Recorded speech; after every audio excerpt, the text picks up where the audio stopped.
Aloha, it's Kiana, and here are today's top Hawaii headlines from the editors at the Honolulu Star-Advertiser. Also, mahalo to Longs Drugs Hawaii for sponsoring the show. Head on over to your neighborhood Longs Drugs for all your shopping needs.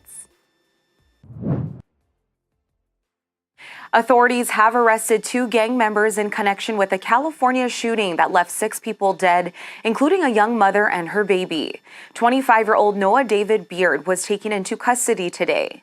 A second suspect, 35-year-old Angel Nanu Uriarte, was wounded in a shootout with federal agents but is expected to survive. The arrests are associated with a January 16th shooting in rural Goshen, a community in San Joaquin Valley. 5 members of the Perez family were killed execution style, including 16-year-old Alyssa Perez and her 10-month-old son Nicholas. Authorities say both the suspects and members of the victim's family have a history of gang violence, but the motive for the shooting is not yet clear.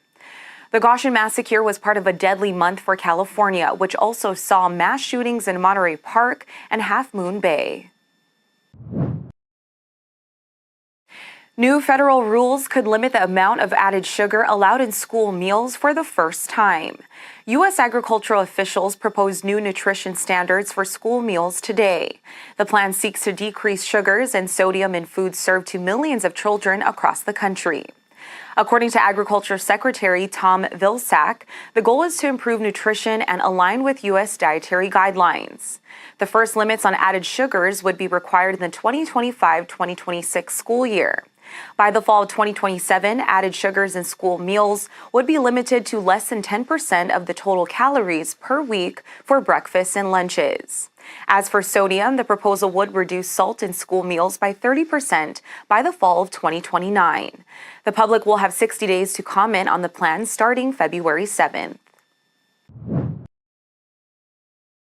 A large, high-altitude Chinese balloon continued its journey across the U.S. today.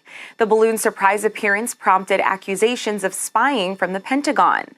China claims it is a civilian airship used mainly for meteorological research. It said the craft has limited self-steering capabilities and had supposedly been blown off course. The U.S. had prepared fighter jets to shoot the balloon down, but the Pentagon decided against such action because the debris could put people below at risk. As the balloon floated above sensitive military sites today, Secretary of State Antony Blinken canceled a trip to Beijing that was meant to ease tensions with China. U.S. officials said that diplomatic channels remain open and that Blinken was willing to travel to China at an appropriate time. The anticipated meetings with Chinese officials were seen in both countries as a way to find common ground at a time of disagreements over a number of issues, including Taiwan, human rights, North Korea, trade policy, and climate change.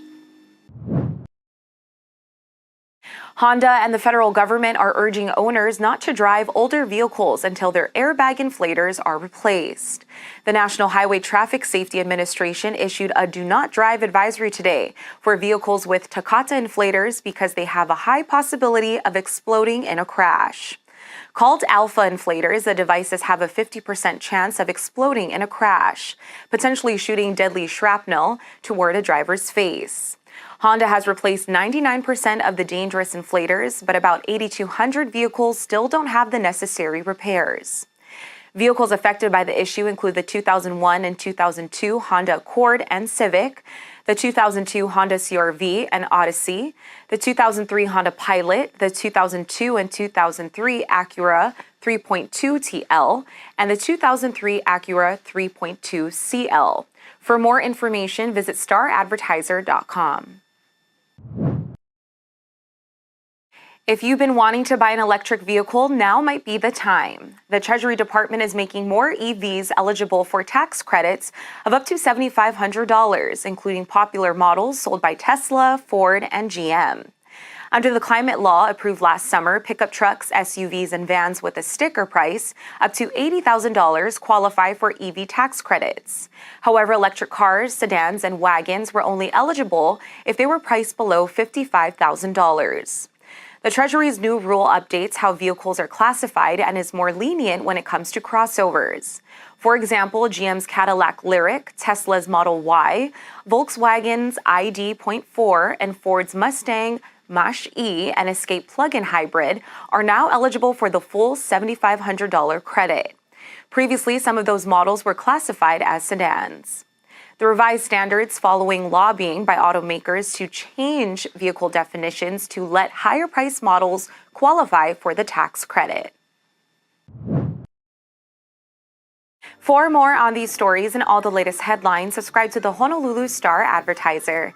Visit Hawaii's top source for breaking news online at staradvertiser.com and download the Star-Advertiser mobile app. Mahalo, have a great day, and we'll see you back here next week, Monday.